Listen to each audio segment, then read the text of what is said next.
Hello students, good morning to all of you. आज हम electric and magnetic circuit का दूसरा लेक्चर बनाने जा रहे हैं। और कल के लेक्चर में हमने देखा था, पहला जो लेक्चर था कि एसी और डीसी क्या है। तो आपसे सीधे एक क्वेश्चन पूछा जा सकता है कि एसी और डीसी में अंतर बताइए। तो उसमें ये सारे पॉइंट्स आपको जो है मेंशन करने होंगे। नेक्स्ट देखते हैं कि करंट क्या होता है। हिंदी में इसको धारा बोलते हैं। करंट ऑलरेडी हम कल इसके बारे में बातचीत किए हैं, लेकिन इसकी जो प्रॉपर डिफिनीशन है वो क्या है वो देखते हैं। किसी चालक में एकांक समय में प्रवाहित आवेश की मात्रा को विद्युत धारा कहते हैं।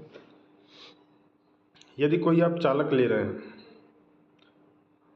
तो उससे कितने नंबर ऑफ इलेक्ट्रॉन्स एक सेकेंड में पास हो रहे हैं डिवाइड बाई टी, ये आपका क्या कहलाएगा, आपका जो है rate of change of charge I is equal to D Q upon D T. ये आपका क्या हो जाएगा, करंट के इक्वल हो जाएगा। तो आवेश प्रवाह की दर को क्या कहते हैं, धारा कहते हैं। इसका जो मात्रक होता है वो कूलाम होता है।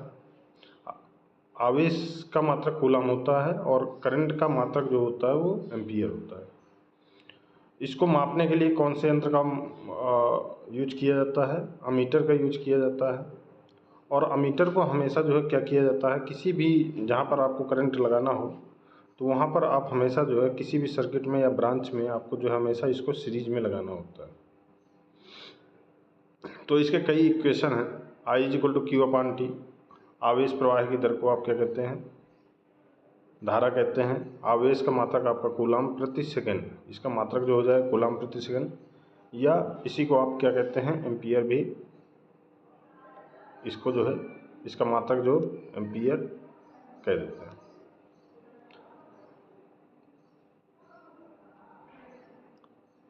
इसमें Q क्या है, Q आपका आवेश है, चार्ज, T टाइम है, Q बराबर होता है आपका N इलेक्ट्रॉन, मतलब नंबर ऑफ, कितने नंबर ऑफ इलेक्ट्रॉन्स हैं।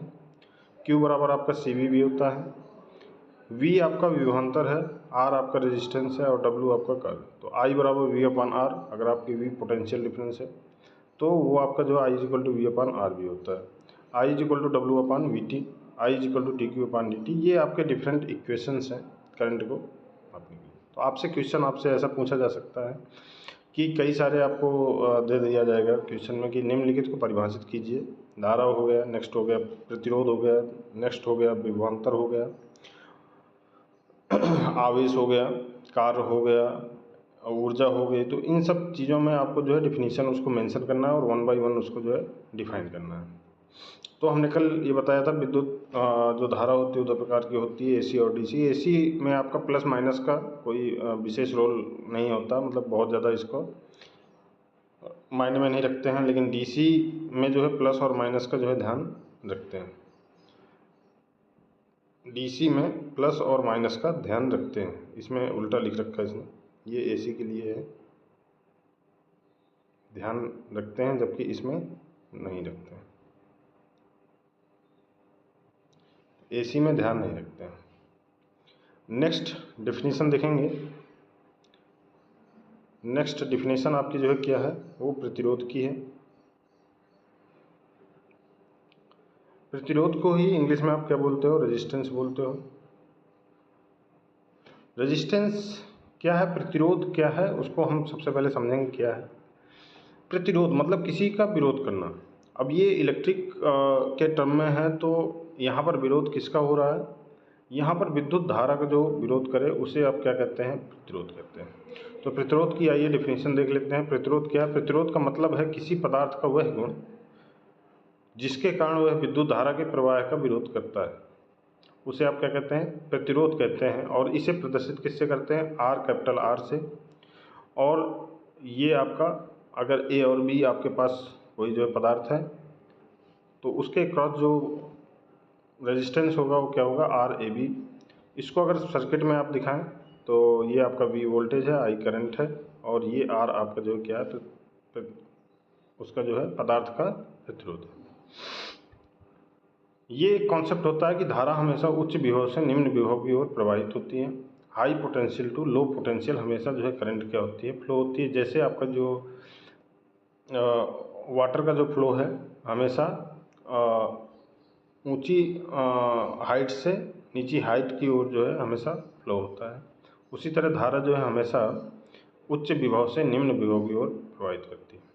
अगर कोई कंडक्टर अगर आप ले लें, पदार्थ ले लें जिसकी एल लंबाई है और उसका एरिया क्रॉस सेक्शनल ए है, तो उसका जो रेजिस्टेंस होगा वो क्या होगा, वो आर आपका जो है जो उसका रेजिस्टेंस होगा एल के आपका डायरेक्टली प्रोपोर्शनल होगा और ए के इन्वर्सली प्रोपोर्शनल होगा। तो यहाँ पर देख सकते हैं R is directly proportional to L and R is inversely proportional to 1/a। तो ये R is directly proportional to L/a। और जब ये प्रोपोर्शनलिटी कांस्टेंट आप हटाएंगे तो इसको जो है किससे आप रिप्लेस करते हैं, रो। और रो को ही आप क्या कहते हो, स्पेसिफिक रेजिस्टेंस, जिसको हिंदी में बोलते हैं विशिष्ट प्रतिरोध। तो R is equal to rho L/a। तो यहाँ से आपको एक डायरेक्ट न्यूमेरिकल भी पूछा जा सकता है जिसकी जो पदार्थ की एल लंबाई दे देगा और उसका जो है विशिष्ट प्रतिरोध दे देगा और एरिया क्रॉस सेक्शनल दे देगा और आपसे पूछेंगे उस पदार्थ का जो है क्या प्रतिरोध कितना है। प्रतिरोध की कुछ जो है और गुण देख लेते हैं। जो चालक का प्रतिरोध होता है, चालक के पदार्थ की प्रकृति रो पर निर्भर करती है। रो अगर आप जो जितना भी होगा उसकी पदार्थ उसकी प्रकृति पर ये निर्भर करेगा जो विशिष्ट प्रतिरोध होगा। चालक का जो प्रतिरोध होता है वो चालक के तनाव या दबाव अथवा कंप्रेशन पर निर्भर करता है। मतलब कि अगर कितना दबाया जाए, कितना संपीड़न और कितना प्रेशर है या कितना टेंशन है उसका, उस पर भी ये जो है चालक का प्रतिरोध क्या होता है, निर्भर करता है। चालक का जो प्रतिरोध होता है चालक के तापमान पर निर्भर करता है। अगर आप टेम्परेचर चेंज कर रहे हैं, रूम का टेम्परेचर चेंज कर रहे हैं, तो वहाँ जो है उसका जो टेम्परेचर आप वो जो रेजिस्टेंस है पदार्थ का वो क्या हो जाएगा, चेंज हो जाएगा। और इसको एक बहुत ही फैमिलियर इक्वेशन है, R T is equal to R naught bracket में 1 प्लस अल्फा डेल्टा टी से प्रदर्शित करते हैं। जो ये विशिष्ट प्रतिरोध है उसका मात्रक क्या हो जाएगा, ओम मीटर हो जाएगा, क्योंकि आर का जो मात्रक है वो क्या होता है, ओम होता है। आर का मात्रक ओम। तो यहाँ पर विशिष्ट प्रतिरोध का मात्रक हम देख लेते हैं।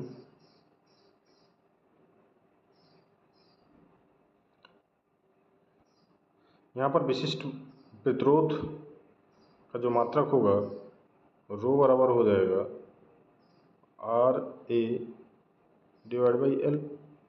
आर का मात्रक क्या है आपका, ओम है। ए का एरिया क्रॉस सेक्शनल मतलब मीटर स्क्वायर है और एल मीटर। मीटर से मीटर एक कैंसिल हो जाएगा तो आपका जो रो का जो मात्रक है वो क्या हो जाएगा, ओम मीटर हो जाएगा। नेक्स्ट डेफिनेशन जो हम देखेंगे वो कौन सी देखेंगे, इलेक्ट्रोमोटिव फोर्स। इसी को आप विद्युत वाहक बल के नाम से भी जानते हैं। तो इसकी जो डेफिनेशन है वो क्या है, एकांक धनावेश को पूरे विद्युत परिपथ में प्रवाहित करने पर सेल की जितनी ऊर्जा खर्च होती है उसे सेल का विद्युत वाहक बल कहते हैं। मतलब ये है कि अगर आप सेल आपके पास है और वो जो है किसी परिपथ से जुड़ा हुआ है, तो पूरे परिपथ में एकांक धनावेश को ले जाने में जितनी उसके द्वारा ऊर्जा खर्च की जाएगी उसको आप क्या कहते हो, उस सेल का जो है विद्युत वाहक बल बोलते हो। E बराबर W/Q। W यहाँ पर क्या है, कार्य है, Q क्या है आपका धनावेश आवेश है। तो कार्य जो E का मात्रक हो जाएगा जूल प्रति कूलाम, क्योंकि W का मात्रक क्या है, जूल है, Q का मात्रक कूलाम है, तो जूल प्रति कूलाम। इसी को वोल्ट के नाम से भी जो है जाना जाता है। तो जूल प्रति कूलाम कहिए या वोल्ट कहिए, E का जो मात्रक होगा, EMF का जो मात्रक होगा वो क्या हो जाएगा, वो आपका वोल्ट हो जाएगा। अगर आप कैपेसिटर में आप देखेंगे कि कितनी एनर्जी जो है स्टोर होती है वो क्या होती है, हाफ CV² होती है। इसी तरह अगर इंडक्टर में देखेंगे तो हाफ LI² एनर्जी स्टोर होती है। नेक्स्ट इसमें और कुछ पॉइंट देखेंगे।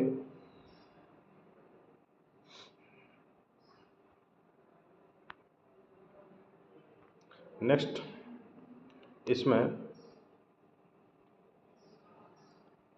जो है किसी किसी परिपथ में वैद्युत धारा प्रवाह के लिए प्रयुक्त किया गया वह बल जो इलेक्ट्रॉन को गति प्रदान करता है विद्युत वाहक बल कहते हैं। इसका जो दूसरा डिफिनीशन है ये इस तरह से भी आप कह सकते हैं कि किसी परिपथ में जो वैद्युत धारा प्रवाह के लिए प्रयुक्त किया गया वह बल जो इलेक्ट्रॉन को गति प्रदान करता है वो विद्युत वाहक बल कहते हैं उसे।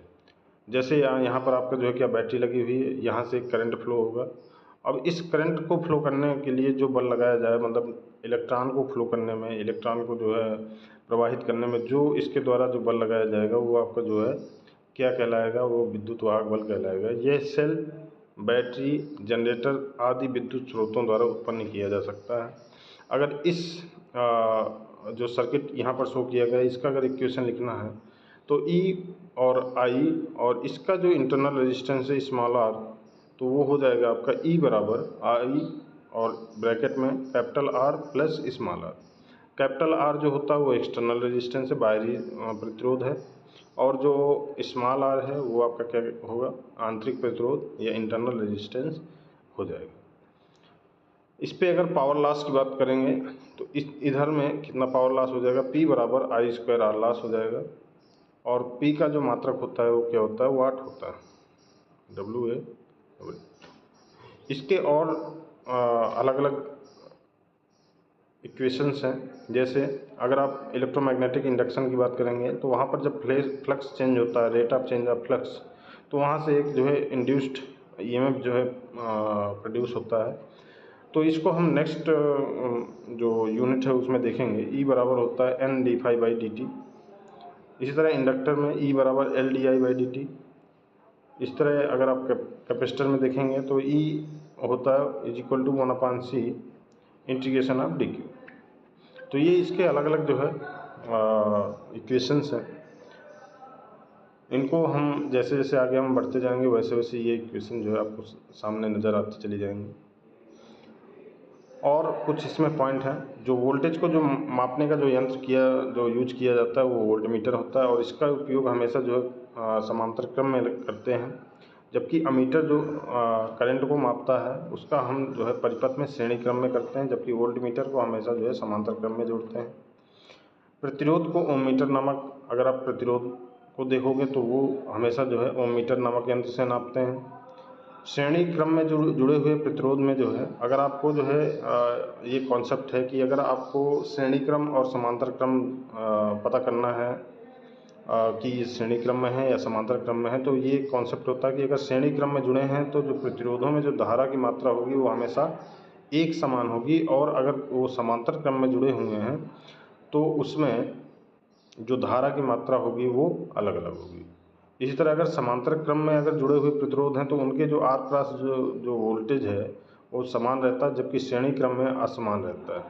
तो ये आपका श्रेणी और समांतर क्रम में कैसे पता करें, उसके लिए ये कॉन्सेप्ट होता है कि अगर श्रेणी क्रम में कोई रेजिस्टेंस जुड़ा हुआ है तो उससे जो बहने वाली धारा होती है वो समान होती है। इस तरह अगर समांतर क्रम में जुड़े हुए हैं तो उनके जो आर पार जो वोल्टेज होता है वो हमेशा एक समान होता है। ये सोर्सेस हैं। AC सोर्स को ऐसे हम रिप्रेजेंट करते हैं, DC करंट सोर्स को हम ऐसे रिप्रेजेंट करते हैं, DC वोल्टेज सोर्स को ऐसे हम रिप्रेजेंट करते हैं। तो ये आपके जो है रिप्रेजेंटेशन है।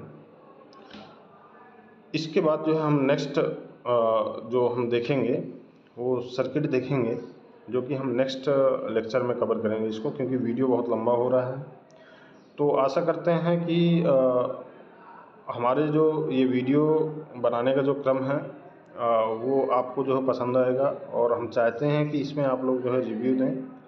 आपका कमेंट इसमें क्या इम्प्रूव हो सकता है, आपके लिए क्या ये जो वीडियो सीरीज़ है वो आपके लिए बेनिफिट है। इन सब सारे क्वेश्चनों को आप जो है कमेंट के माध्यम से हमारे तक पहुंचा सकते हैं, जिससे कि हम आगे भी ये वीडियो सीरीज़ जो है कंटिन्यू कर सकते हैं। Thank you.